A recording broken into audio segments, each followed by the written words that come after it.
The doctor didn't have to say the words. I saw the truth in the way his hand lingered over the phone, and in the way he couldn't meet my eyes. After 3 years of believing I was finally in remission, the monster in my blood had returned. The leukemia wasn't just back. It was winning. For so long I'd lived quietly, convinced that if I worked hard enough, cared deeply enough, and stayed out of fate's way, tragedy might finally forget my name. Instead, it found me again. As I sat on the cold carpet of my counseling office, holding a terrified little boy who had no one else to comfort him, a strange calm settled over me. I wasn't angry. I wasn't afraid. I was simply running out of time. I thought I was ready to die in peace. What I wasn't prepared for was the mountain of a man who would kick open the door, walk into my life, and change the scent of my ending forever. Chapter 1. The Beast Behind His Ribs. It was a dangerous, suffocating thing to be born an anomaly. Niklaus wasn't just an enigma, nor was he simply a vampire.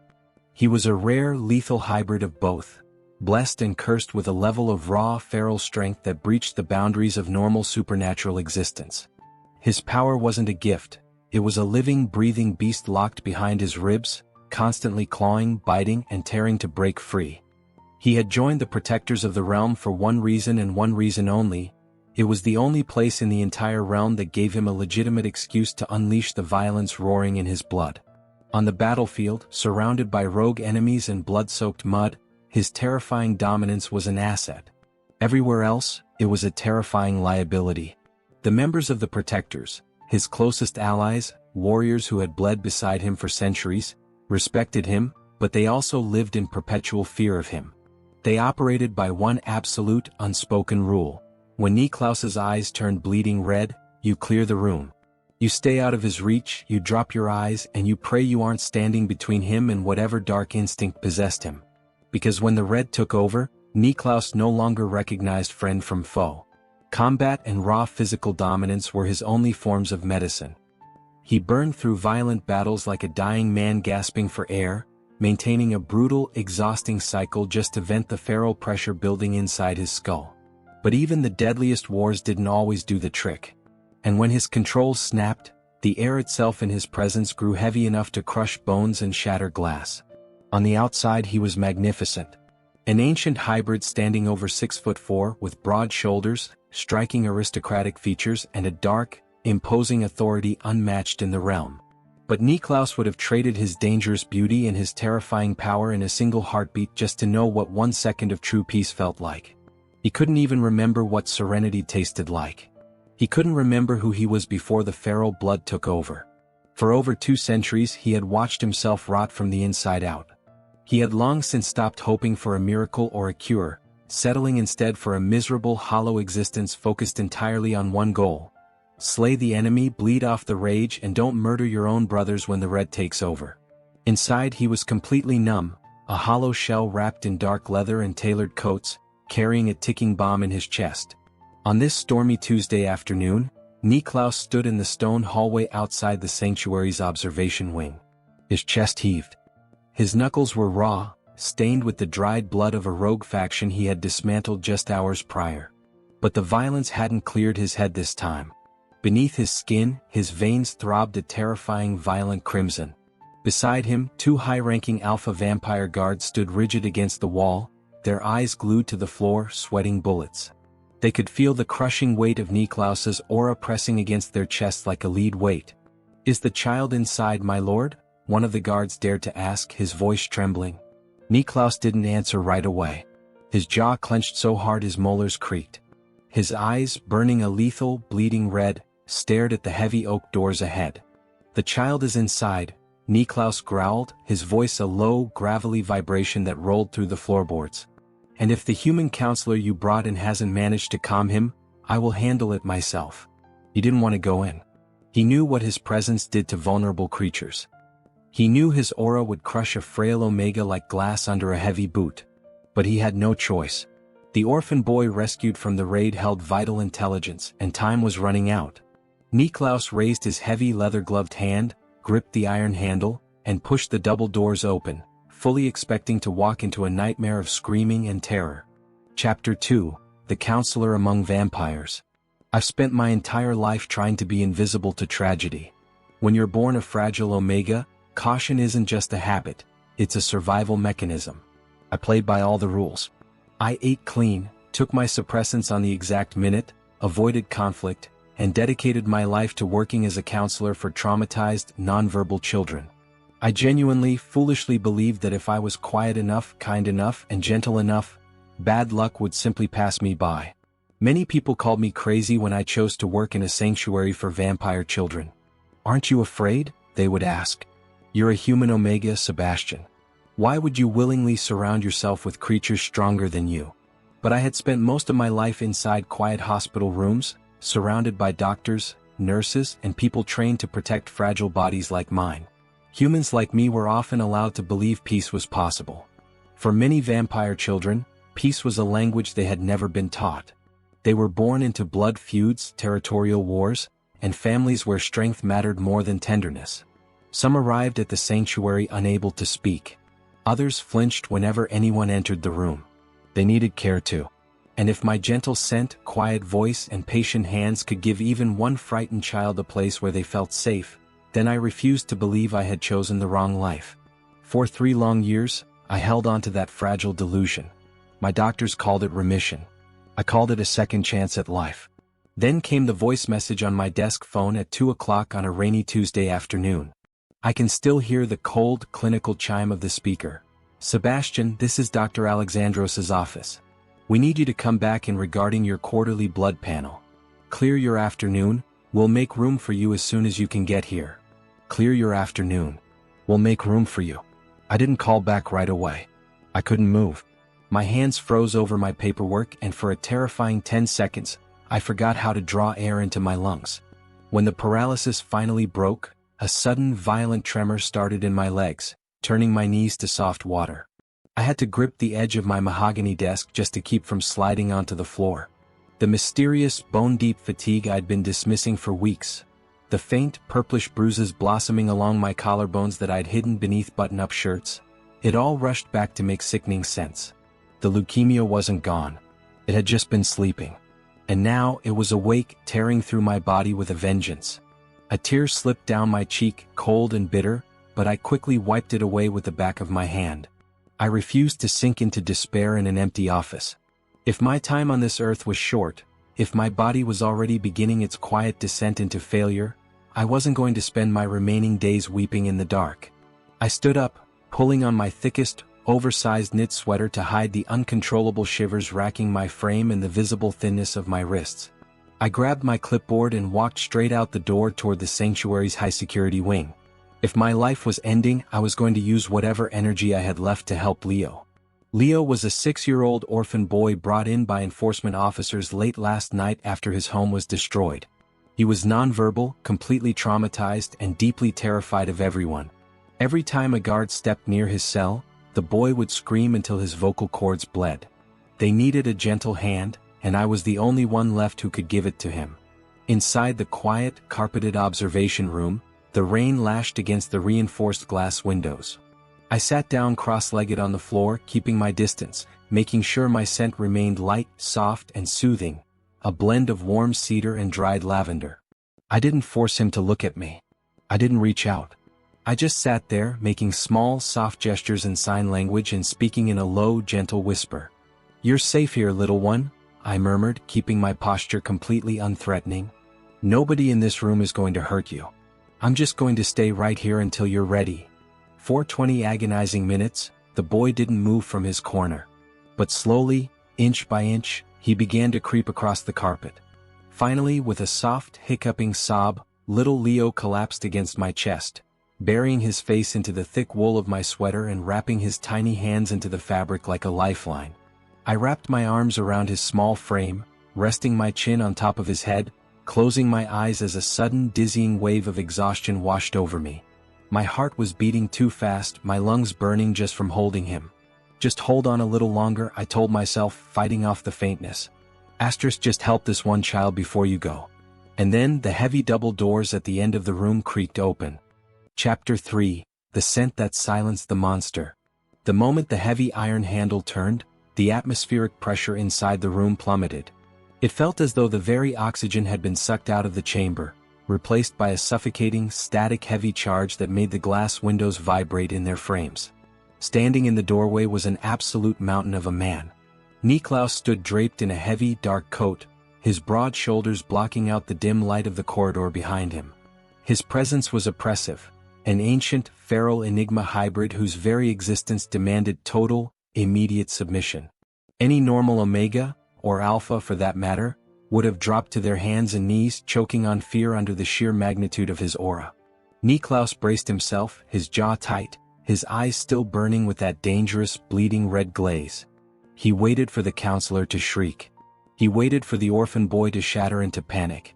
Instead, there was only silence. Niklaus took one heavy step across the threshold, and the world stopped turning. A scent hit his senses with the force of a physical impact. Sweet cedar. Dried lavender. Cold, clean rain. In a single miraculous heartbeat, the 200-year-old feral tempest raging inside Niklaus's blood went completely, unnaturally dead quiet. The bleeding red in his eyes dissolved, revealing deep, piercing, obsidian-dark pupils. The wild beast locked behind his ribs, the monster that had tormented him for centuries, didn't roar. It didn't fight. It bowed its head, sinking into absolute, blissful submission. Niklaus froze in place, his heart hammering against his ribs in a way he had never felt before. He looked down at the floor. Sitting on the carpet was the pale, fragile Omega. Sebastian hadn't cowered. He hadn't shrunk away. Despite his impossibly frail frame and translucent skin, Sebastian simply looked up at Niklaus with soft, exhausted hazel eyes. There was no fear in those eyes, only a quiet, unwavering resolve as he gently tightened his protective arms around the trembling orphan boy in his lap. "Please," Sebastian whispered, his voice raspy and thin but remarkably steady. "Keep your distance, he's finally resting." Niklaus stood paralyzed, his fangs aching behind his lips, his soul reeling. His fated mate. After centuries of endless violence and isolation, the universe had finally handed him his anchor. Overwhelmed, Niklaus took one slow, deliberate step closer, closing his eyes as he took a deeper, greedier breath of that soothing scent. And that was when his ancient hybrid senses caught it. Beneath the sweet, comforting smell of cedar and lavender was another scent, dark, bitter, and terrifying. Decay. Fading life force. The unmistakable, sickening stench of dying blood cells. Niklaus's eyes snapped open, widening in sheer, helpless horror. His blood went instantly ice-cold. He had just found his fated mate, and the Omega was actively dying in front of him. Chapter 4. The Fading Anchor. The shock was a physical blade driven straight through Niklaus's chest, twisting with every shallow breath Sebastian took. For 200 years he had accepted his role as a monster, a creature born for the red fog of war whose very aura suffocated life. He had accepted that his touch was destruction. Yet here, sitting on a plain carpet, was a fragile, sickly Omega whose simple breath had just given Niklaus the first second of silence his soul had known in centuries. And that male was actively fading into ash. Niklaus's ancient hybrid senses went into a violent, agonizing overdrive. Past the sweet, deceptive lavender, the scent of the leukemia hit him like a physical blow, bitter, metallic, and relentless. Inside his chest, the feral monster didn't just claw, it shrieked in a primal panic. An overwhelming, suffocating surge of Enigma hormones flooded Niklaus's veins, thick and possessive enough to drown the room. His instincts roared with a terrifying urgency. Gather him up. Sink your fangs into him. Flood his failing veins with your blood until the decay is burned out. Mark him. Claim him. Make him yours so death itself is too afraid to touch him. Niklaus took a heavy, shuddering step forward, the floorboards groaning under the weight of his intent. He wanted to drop to his knees and wrap his massive arms around Sebastian in a grip that would never let go. The sheer, violent intensity of his own possessiveness hit Niklaus like a bolt of lightning. Get a grip, Niklaus, he snarled internally, the taste of his own blood blooming in his mouth as his fangs pierced his gums. He recoiled, stumbling back as if he'd been struck. He was a lethal hybrid, a walking disaster of raw power. If he let his instincts take the lead now, he wouldn't save Sebastian. He would shatter him. He would turn this sanctuary into a tomb. Niklaus clamped his jaw shut until his molars threatened to crack, dragging his lethal aura inward with a brutal effort of will that left him trembling. You are dying, Sebastian, Niklaus rasped, his voice no longer a command but a broken, gravelly prayer. It was raw with a helpless, desperate agony that vibrated through the very walls. "I can smell the life leaving you." Sebastian looked up, his hazel eyes narrowing. He had seen the wild, obsidian fire in the giant's gaze, the way the air had curdled into something thick and predatory before the man forced himself back. "I am handling my personal affairs, my lord," Sebastian whispered, his voice thin but laced with a razor-sharp edge of pride. He misidentified Niklaus's horror as disgust, and it made his own blood boil with a defiant heat. "My health does not affect my work. If you are here for the child, he is resting. If you are here to pity me, you can leave." Niklaus didn't care about the child or the mission. He cared only for the flickering light of the soul in front of him. Sebastian let out a breath that was half laugh, half sob, his pale fingers never stopping their gentle stroke of the orphan's hair. "Then I suggest," he murmured with a quiet, heartbreaking dignity that made Niklaus want to weep, "that we don't waste what little time I have left standing here talking about it." I looked up at this magnificent nightmare of a man and my heart didn't just race. It hammered against my ribs like a trapped bird. For a moment, the leukemia, the voicemail, the bone-deep cold, it all vanished, burned away by the sheer magnetic gravity of him. But then he spoke and he turned my tragedy into a spectator sport. The spell shattered, replaced by a hot, defensive fury. I didn't ask for a godlike alpha to invade my space and strip my secrets bare. "I am handling my affairs, sir," I repeated, my voice rising despite the raspy weakness. "And frankly, I didn't ask you to invade." He recoiled as if I'd struck him across the face, his fists curling so tight the leather of his gloves shrieked. "I didn't care. I wasn't going to be a charity case for the most feared man in the realm." Niklaus forced his roaring beast into a cage of iron silence. "He isn't a captive," he told himself, though every drop of his blood demanded he carry the Omega away and lock him in a tower of safety. "If you force him, you will be the thing that kills him." He kept his massive frame low, crouching on the carpet to minimize his height, trying to hide the possessive madness in his eyes. "The child is not safe here," Niklaus said, his voice dropping into a low, serious rumble that vibrated through the floor. "The rogues who did this to his home are coming for him. If they attack this sanctuary, the walls will crumble and the boy will be executed before the sun rises." Sebastian's defiance wavered, his hands tightening around Leo. He isn't safe?" "No," Niklaus answered, his gaze boring into Sebastian's. "He is only safe at my estate. My wards are unbreakable. My blood is the lock." Sebastian bit his lip, a frantic panic rising. "You can't just take him. You'll ruin the progress with him." "Then we compromise," Niklaus proposed, his tone leaving no room for argument. "The boy goes to my estate. And you, Sebastian, will be granted unrestricted clearance. 3 days a week. My transport will be at your door. You will finish your work in my home where I can see, where I can ensure the boy is protected." Sebastian searched the dark abysses of Niklaus's eyes. He saw the demand, but he also saw a terrifying, bottomless need that he didn't understand. He felt the cold spike of his own illness again, a reminder that his strength was a lie. 3 days a week," Sebastian agreed, his voice a ghost of itself. "And you stay out of my way." "Agreed," Niklaus murmured. He rose to his full, towering height, looking like a dark god against the gray afternoon light. He reached for Leo and for a moment the world held its breath. But the boy went to him, sensing the absolute, terrifying protection in the man's arms. As Niklaus reached the door, he paused, looking back one last time. His eyes were no longer obsidian, they were a storm of possessive fire. "Rest, my stubborn mate," Niklaus thought, the words a silent vow. "Monday is coming. And once you enter my domain, I will move heaven and earth to keep your heart beating." "Get some sleep, counselor," Niklaus said aloud, his voice a low vibration that stayed in Sebastian's bones long after the door clicked shut. "My driver will be there at 8 sharp. Don't make me wait." The next 5, perhaps a month. Niklaus didn't go back to his war room. The tactical maps and the rogue factions could wait.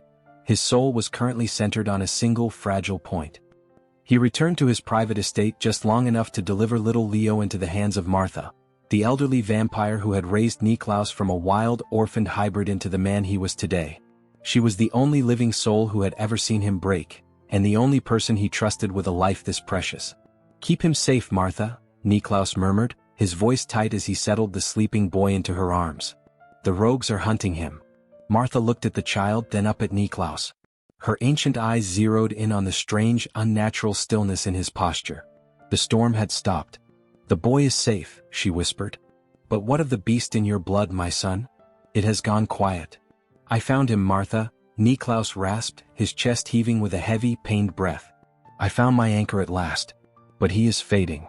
Before she could speak, he turned and vanished into the rainy evening. Niklaus didn't take a military escort. He took a dark, unmarked sedan and tracked the faint, lingering scent of cedar and lavender through the wet streets until he pulled up half a block from a modest apartment building. From behind the fogged windshield, Niklaus watched. Through the yellow glow of a second-story window, he saw Sebastian step inside. He watched the frail Omega hang up his wet coat with trembling, clumsy hands. He watched him move through the small kitchen, making tea just to warm his shivering fingers. Even from 50 yards away, Niklaus's heightened vision caught every agonizing detail, the hollow exhaustion etched into the lines around Sebastian's eyes, the subtle sway in his stance as he leaned against the counter for balance. Niklaus's hands gripped the leather steering wheel so tightly the seams groaned. Look at you, he thought, his chest burning with a fierce, helpless ache. Holding yourself together with thread and sheer willpower. I want to rip down these walls. I want to wrap my arms around you and carry every ounce of your weight so you never have to stand alone again. He didn't leave. Niklaus stayed parked in the shadows, keeping vigil until the lights clicked off at midnight, his heart beating in sync with the quiet rhythm of his sleeping mate through the freezing rain. Morning didn't feel real. The rain had cleared, leaving a cold, gray fog that hung heavy over the city. My body felt like lead, every joint throbbing with a dull, hollow ache, but I forced myself into my car and drove to the medical center. I don't remember walking through the doors or sitting in that stark, sterile room. All I remember is the doctor's heavy tone and the thick packet of scans on the metal desk. Sebastian, I'm so sorry. After that, the world turned into a hushed, suffocating blur. Words floated toward me like they were drifting through deep water. Terminal, aggressive relapse, marrow failure. Weeks, perhaps a month. I sat there in my oversized sweater, staring at a water stain on the wall. I didn't cry. I didn't scream. I just felt a terrifying numbness spreading from my chest, freezing my blood. I didn't ask questions. My body had fought for 25 years and now it was simply quitting. I stood up on numb legs, mechanically thanked the doctor and walked out. I made it through the waiting room. I made it into the chilly morning air of the parking lot. But as I pulled out my keys, my fingers shook so violently the metal chimed against itself. 3 steps to the car. Just get inside before you break. 1 step, 2. On the 3rd, the horizon gave a sickening lurch. My vision went black. My knees buckled and my body plummeted toward the cold concrete pavement. I never hit the ground. Before my knees could touch the asphalt, a pair of massive iron-strong arms caught me from behind. In less than a heartbeat, Niklaus swept me up against his broad chest, lifting my light, trembling frame as effortlessly as a feather. I have got you, a low, thunderous voice rumbled directly against my ear. I'm here, little counselor. I've got you. I gasped, my hands blindly clutching the heavy wool of his dark coat as the dizziness washed over me. I looked up through a haze of tears at the godlike figure holding me. You were following me? I choked out, my voice breaking. Niklaus didn't answer. He couldn't. The smell of pure, devastating grief radiating off my skin made his inner beast roar in agony. Instead, he did the one thing he had fought so hard to restrain. He unsealed his Enigma aura. A thick, suffocatingly warm wave of rich pheromones poured from his skin, wrapping around me like a heavy velvet blanket. The scent was pure ancient comfort, dark oak, warm amber and sovereign protection. It sank through my pores, overriding my panic and forcibly slowing my hammering heart. My head dropped helplessly against his neck, my face burying into the warm skin above his collarbone. I inhaled his scent greedily, my body instinctively anchoring itself to his indestructible strength.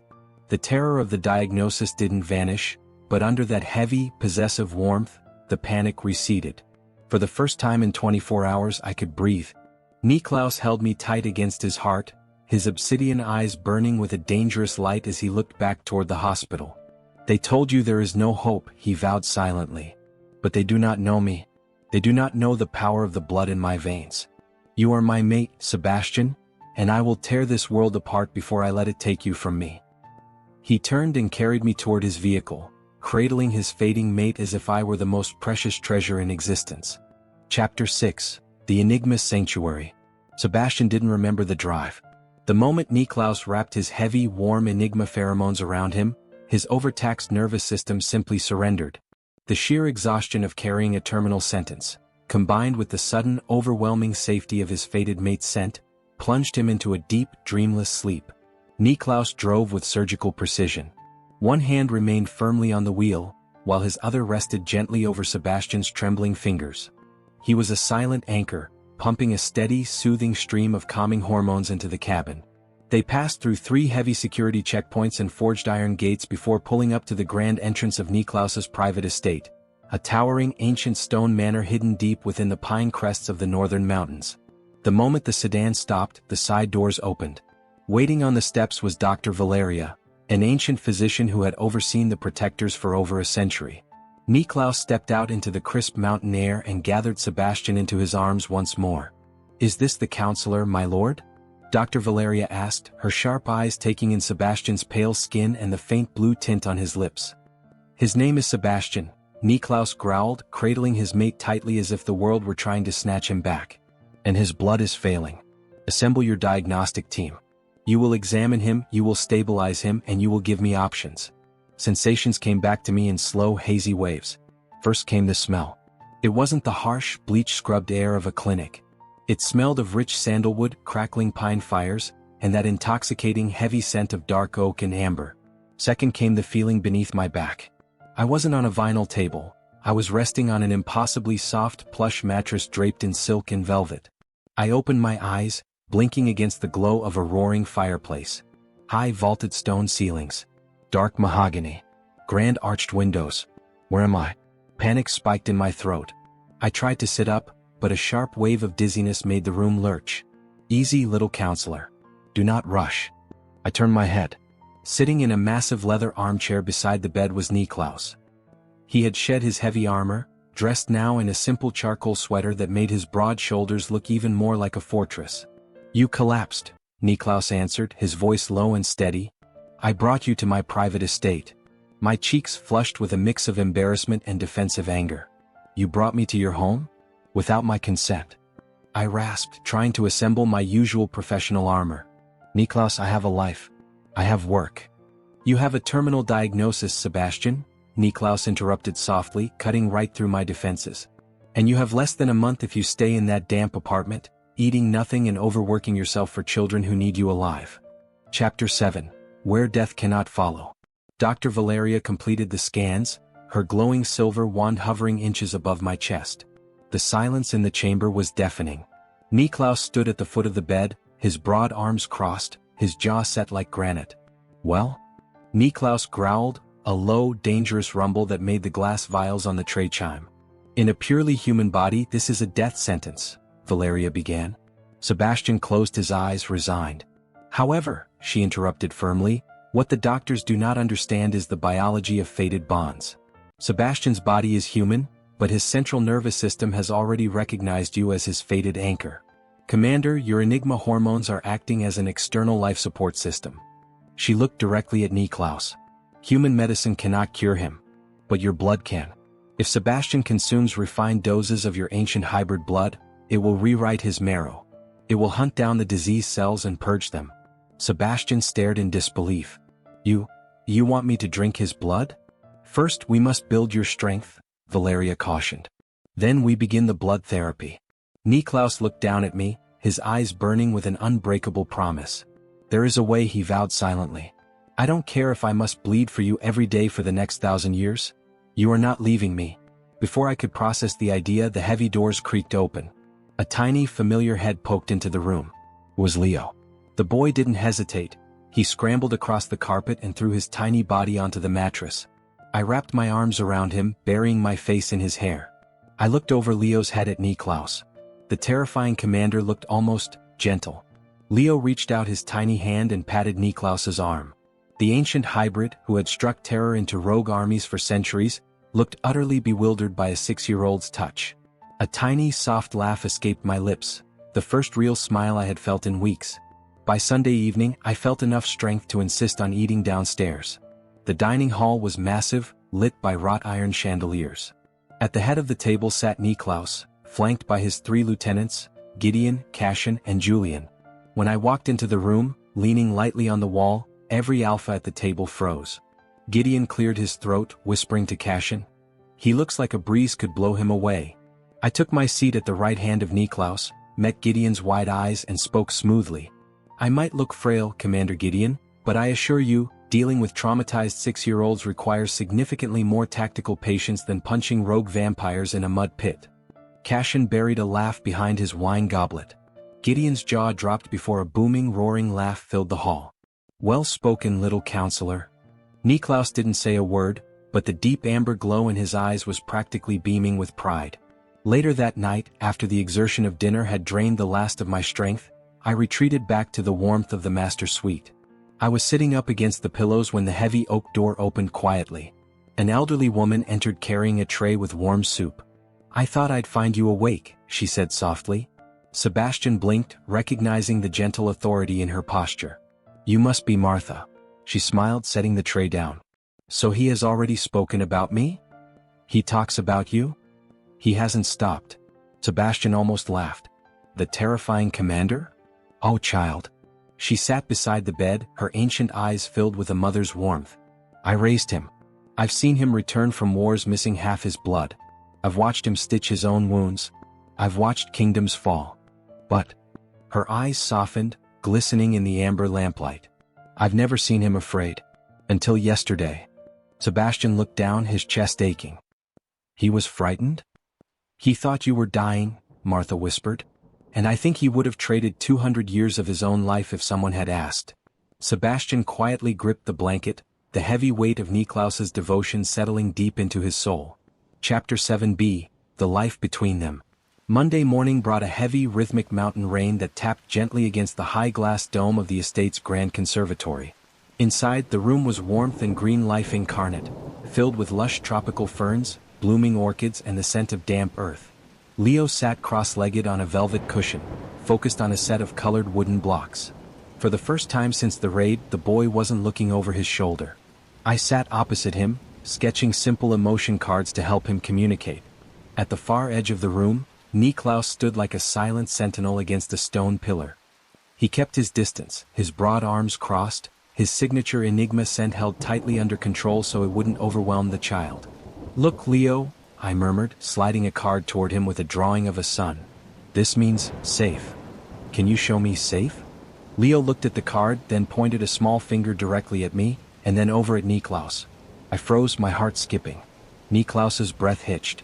The warrior who had spent centuries being feared by the realm was being classified as a source of safety by a child. A soft, genuine warmth spread through my chest. I looked at Niklaus and offered a small, quiet nod. He rebuilt this child's world in 3 days, Niklaus thought, watching us with a fierce, quiet intensity. While his own body is fading. I will make him strong. I will give him time. He is not leaving this earth.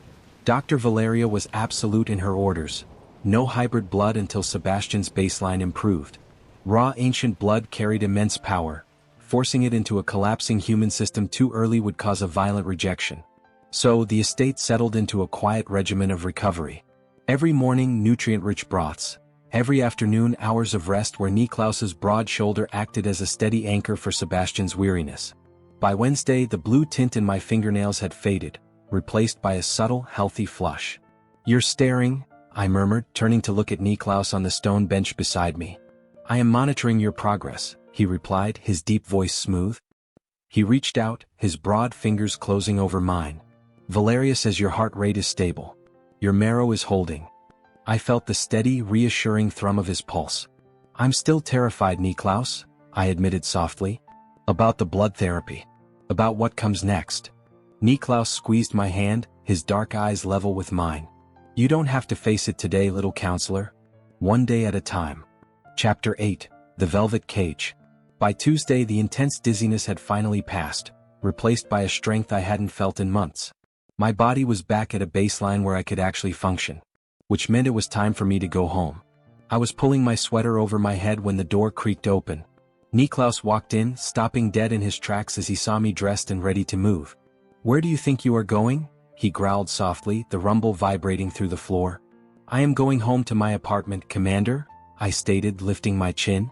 My legs are steady and I have a life outside this castle. Niklaus stepped into my personal space, his size overwhelming, his eyes burning with protective frustration. Your marrow is still decaying, Sebastian. You stabilized because you were under my direct protection. Which is my choice, I interrupted firmly. Niklaus, you saved my life. But I am not a golden bird to be locked in a velvet cage. Niklaus froze. Flashback, 200 years ago. A young Niklaus sat inside an iron cage. Chains weighed heavy on his wrists, dark blood covered the stone floor. Every time the beast beneath his skin pushed to the surface, people threw stones. You are a monster. You'll kill everyone. Even his own father refused to look at him, let alone touch him. Only Martha dared to draw near. She crouched in the dirt beside the cold iron bars. You are not your blood, child, she murmured softly. Young Niklaus wept, his small shoulders shaking against the chains. I don't want to hurt anyone. Martha rested her warm hand against the iron. One day, someone will see the man before they see the monster. Niklaus's eyes unfocused for a split second before snapping back to me, the fiery dominance draining out of his posture, leaving behind a raw, ancient ache. I know what a cage feels like, Niklaus whispered, his rough voice barely audible above the quiet hum of the room. I promised myself I would never build one for someone I love. His jaw clenched as he stared at me. He was learning that trying to command me was like trying to grip water. I am not locking you away, he rasped, his voice dropping into a tender, subtle plea. I am trying to keep you alive. And I will stay alive, I replied, softening my tone as I stepped into his space, placing a gentle hand against his arm. I will come here every Monday, Wednesday, and Friday. But I will live on my terms. Niklaus let out a long, heavy exhale, the tension bleeding out of his broad shoulders. Stubborn, proud, beautiful fool, he thought, watching me with fierce, quiet devotion. You think you are maintaining your independence, but I will have my personal drivers outside your building 24 hours a day. You will never be unprotected again. Fine, he growled gently. My driver takes you home. And if you feel even a flicker of fatigue, you call the estate immediately. The routine established a quiet, comforting rhythm over the next 2 weeks. We talked for hours, not about wars but about books, music, and the simple things I missed. I learned to see past his terrifying reputation, discovering a man who would carry the weight of the world to keep his loved ones safe. But by the end of the 3rd week, the truth caught up to us. The herbal tonics had reached their limit. The leukemia was preparing for its next assault. One rainy Friday evening, I found Niklaus on the terrace, watching the fog roll over the mountains. Valeria said the blood therapy is the final step, I said quietly. Niklaus turned, his broad frame blocking the chilly wind for me. We do not touch that step until you are ready, he said, his voice an ironclad promise. I will not turn a medical necessity into an act of possession. I looked into his eyes, feeling a warmth that had nothing to do with my illness. You're waiting for me. I have waited 200 years for you, Niklaus whispered, reaching out to gently tuck a strand of hair behind my ear. I can wait a little longer until your heart trusts me as much as your body does. I leaned into his palm, closing my eyes. He is opening his heart, Niklaus thought. When the day comes that he drinks my blood, it won't just save his life. It will tie our souls together forever. Chapter 9. The name Leo remembered. It happened on a rainy Wednesday morning in the conservatory. Leo was painting a scene with watercolor brushes while Niklaus stood near the entrance. Quiet, imposing, holding back his massive presence so he wouldn't startle the child. Suddenly Leo's hand stopped. He didn't draw a flower or a sun. With dark, heavy strokes of black paint, he drew a jagged crest, a severed wolf's head crossed by 2 silver daggers. The atmosphere in the room instantly curdled. Niklaus's head snapped up, his obsidian eyes locking onto the emblem. He recognized it instantly. Leo's small shoulders began to tremble. For the first time in 4 weeks, the child parted his lips. His voice was thin, raspy, and trembling. Garrick. The word hung in the air like a cold blade. He burned the house, Leo whispered. The man with the gray eye. He said he was coming for the Enigma's shadow. Niklaus didn't move a muscle, but the air in the conservatory grew heavy enough to make the glass panels hum with static energy.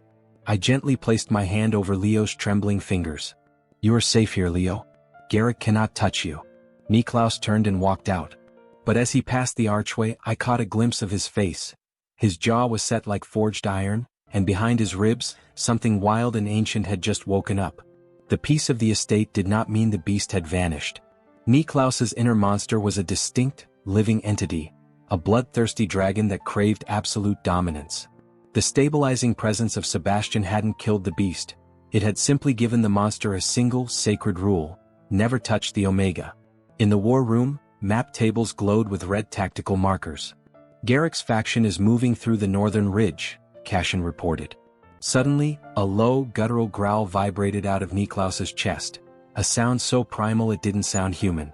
The atmospheric pressure in the room plummeted. Niklaus's eyes weren't just darkening, they flickered with a raw, bleeding crimson light. He took the boy's family, the low, dual-tone voice rasped, the hybrid and the monster speaking as one. I will rip Garrick's head from his shoulders and stake it on the perimeter wall. Gideon instinctively took a step back. Niklaus, keep your head. If the red takes you over completely, you won't distinguish friend from foe. Niklaus snapped his head toward Gideon, his fangs lengthening. And then, the soft scent of lavender and cedar drifted down the stone staircase. I walked into the war room with my notebook, unaware of the tension. The alphas held their breath, tensing for impact. Niklaus was mid-rage, radiating a murderous wave of heat. Before Gideon could warn me to get back, the beast shifted. The moment the monster caught my scent, its violent posture dissolved. The deadly Enigma turned away from the war table and took 3 slow, heavy steps toward me. He reached out a massive, scarred hand, his thick fingers gently tugging at the edge of my oversized sweater, holding the soft wool like a prized treasure. You came down, the beast rumbled softly. Its voice was different, deeper, rougher, like a wild creature trying desperately to be quiet so it wouldn't scare a bird. I didn't flinch. I looked up into those glowing ruby eyes and offered a small, fond sigh. I came to get these forms signed, I murmured, and to remind you that you promised to sit with Leo before bedtime. The beast's chest heaved. It leaned down, burying its massive nose directly into the crook of my neck, taking a deep, greedy inhale of my scent. A low, thunderous purr, a sound so heavy it vibrated through my boots, echoed off the stone walls. Session, the beast rasped against my skin. We go to sleep now. Gideon and Cashin watched in absolute, gobsmacked silence. They had seen Niklaus slaughter entire factions without batting an eye. And here was the monster, rubbing its face against a pale human shoulder like a giant, protective hound. Niklaus, I said gently, patting his shoulder. Sign the papers first. The beast grunted, snatched the pen, scrawled a violent signature, and then wrapped one massive arm around my waist, guiding me toward the stairs. We go, it rumbled. Down at the table, Gideon whispered in shock. Did the monster just roll over and ask for bedtime? I believe it did, Cashin replied with a smirk. Garrick thinks he's fighting a commander. He has no idea he's about to face a monster protecting its home. Garrick stood before the crackling fireplace, lazily turning a polished silver dagger between his fingers. Orange flames danced across the blade, reflecting in his one remaining eye. The other lay hidden beneath an old scar that stretched from his brow to his jaw, a souvenir from the only man who had ever defeated him. The Enigma commander has become soft. One of the rogues barked out a laugh. Impossible. Garrick smiled without humor. Monsters do not become gentle. He drove the dagger into the large map spread across the table. They become distracted. The room fell silent. For centuries, Garrick said, his voice calm and deliberate, every kingdom, every rogue faction, every hunter who has ever lived has searched for one thing. He looked slowly around the room. A way to cage the beast.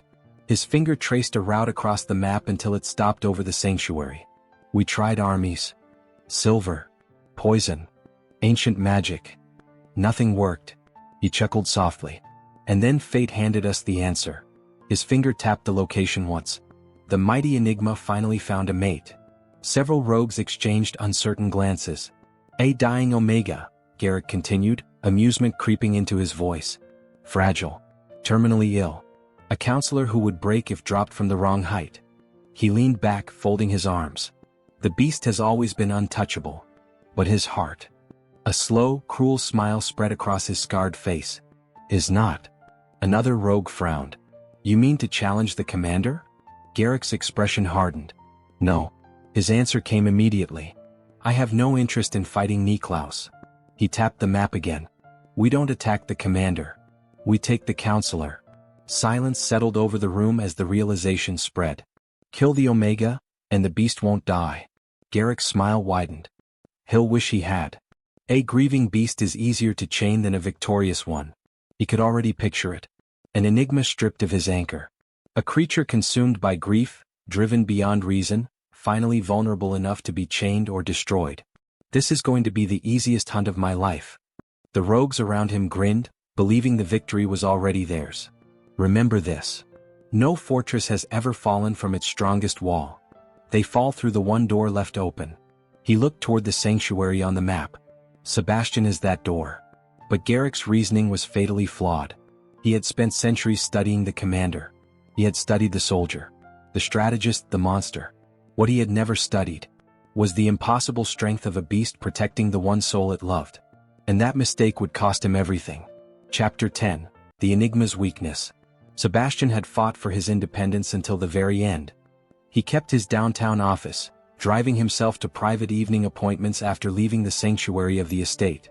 That rain-slicked Thursday evening was supposed to be routine. As Sebastian unlocked his car in the quiet clinic parking garage, the shadows moved. Before he could reach for his phone or scream, 3 heavy hands grabbed him. A thick cloth drenched in liquid sedative was slammed over his nose and mouth. Sebastian fought back frantically, kicking out and swinging his heavy leather bag, but his human frame was no match for the predatory strength of rogue vampires. A cold, scarred face leaned down into his fading line of sight. Garrick, the rogue leader who had destroyed Leo's home.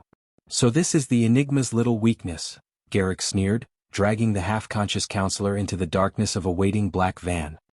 Let's see how calm the great commander stays when I start sending him your fingers one by one. Back at the estate, the precise second Sebastian's heart rate spiked in terror across the tactical tracker, Niklaus stopped speaking in the middle of a strategic briefing. His pen snapped in half. The glass pitcher on the central table shattered into 1,000 shards from a sudden violent surge of pure atmospheric pressure. Gideon caught his breath, taking an immediate step back in instinctual fear. Niklaus. Niklaus didn't answer. He couldn't. Niklaus the man was gone. The tactical commander was gone. The inner monster, the ancient, bloodthirsty beast that had lived behind his ribs for 2 centuries, took total, absolute control of his nervous system. Its ruby-red eyes ignited with a blinding, terrifying fury. A roar ripped out of Niklaus's throat, a sound so primal and loud it cracked the heavy stone foundation of the war room. He didn't wait for the battalion. He didn't wait for tactical armor. The beast hit the outer iron gates of the estate at a terrifying speed, blowing them off their hinges as it hunted the fading scent of its stolen mate. Garrick's compound on the Iron Ridge became a slaughterhouse within 20 minutes. It wasn't a battle, it was absolute annihilation. Niklaus tore through reinforced steel doors with his bare hands. Rogue guards didn't even have time to draw their weapons before the shadowy red blur was upon them. Walls collapsed and iron beams were twisted like wet paper under the raw heat of the Enigma's furious aura. In the central holding cell, Garrick heard the screaming stop. The iron door was kicked off its hinges, flying across the room and crushing 3 rogue officers against the stone wall. Standing in the dust and fire was Niklaus, his eyes glowing like dying stars, his fangs fully extended, his skin dripping with dark rogue blood. Garrick panicked. In a desperate, cowardly bid for survival, he grabbed a silver blade and drove it deep into Sebastian's chest before Niklaus could reach them. If I die, he... Garrick never finished the sentence. The beast closed the distance in a heartbeat. In a single horrific second of raw violence, Niklaus ripped the rogue leader apart, throwing what was left of him into the crumbling masonry like trash. Niklaus dropped to his knees, his massive, blood-stained hands trembling as he gathered Sebastian's limp body against his chest. The silver blade was buried deep, and the Omega's heartbeat was a faint, stuttering ghost against the beast's ear. No, the beast rasped, the dual-toned voice breaking into a guttural sob. No, stay with me. The lavender scent was fading, replaced by the copper tang of fresh blood and the bitter, returning stench of the leukemia. Sebastian's eyes fluttered open, his hazel gaze unfocused and glassy. He looked up at the terrifying, blood-soaked monster holding him and reached out one trembling, pale hand to touch Niklaus's cheek. Niklaus. Sebastian whispered, his voice a ghost of a sound. It's okay. It is not okay. Niklaus roared, his obsidian eyes welling with tears. I will not let you go. Chapter 11, Only Forever. With a desperate, shaky breath, Niklaus bit into his own wrist, the ancient, glowing hybrid blood welling up in thick, golden-red drops. Drink, Niklaus pleaded, his voice breaking into a rough, shattered whisper as he pressed his wrist to Sebastian's pale, parting lips. Drink, my love. Take my life. Let me save you. Sebastian's body instinctively responded to the divine scent. He swallowed the hot, golden liquid, and the reaction was immediate, a wave of raw, ancient heat rushing into his cold chest. Valeria. Gideon, get the medical bay ready now, Niklaus roared, gathering Sebastian into his massive arms and tearing through the dark night toward the estate at supernatural speed.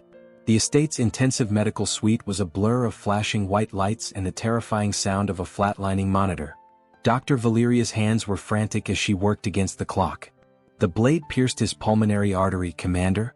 His body is trying to absorb the hybrid blood, but the sheer trauma is killing him. Keep him stable. Niklaus growled, refusing to leave Sebastian's side for a single second. He sliced his palm open, holding it above Sebastian's lips to let the luminescent crimson flow uninterrupted while Dr. Valeria quickly connected the lines to begin a direct transfusion.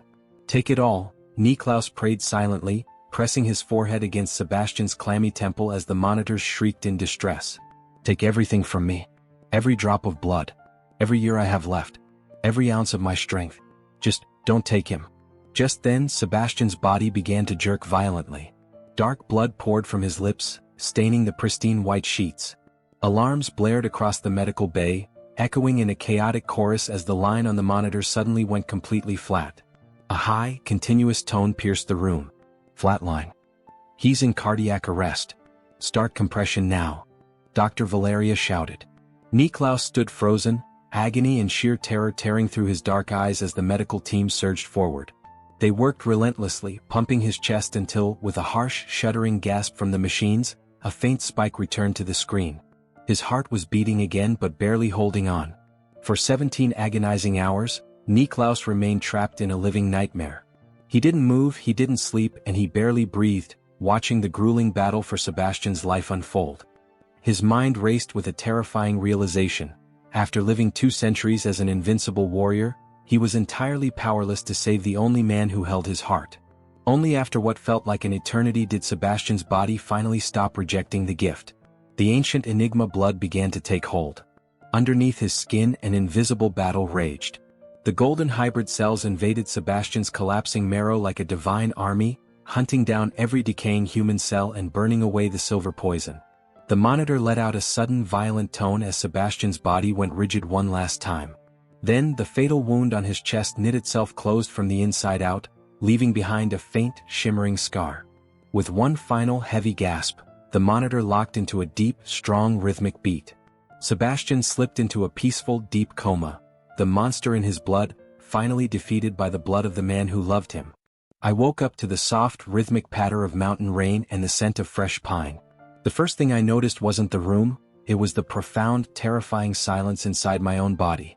The constant, icy ache that had lived deep inside my bones for as long as I could remember was simply gone. My lungs expanded without pain. My heart beat with a steady, resonant power that felt foreign, yet impossibly whole. I blinked my eyes open in the sunlit master suite. Sitting on the edge of the bed, holding my hand so tightly his knuckles were stark white, was Niklaus. He looked entirely unraveled. The legendary, invincible Enigma commander was wearing a rumpled shirt, his jaw dark with stubble, his hair a wild mess and dark indigo bruised shadows beneath his eyes.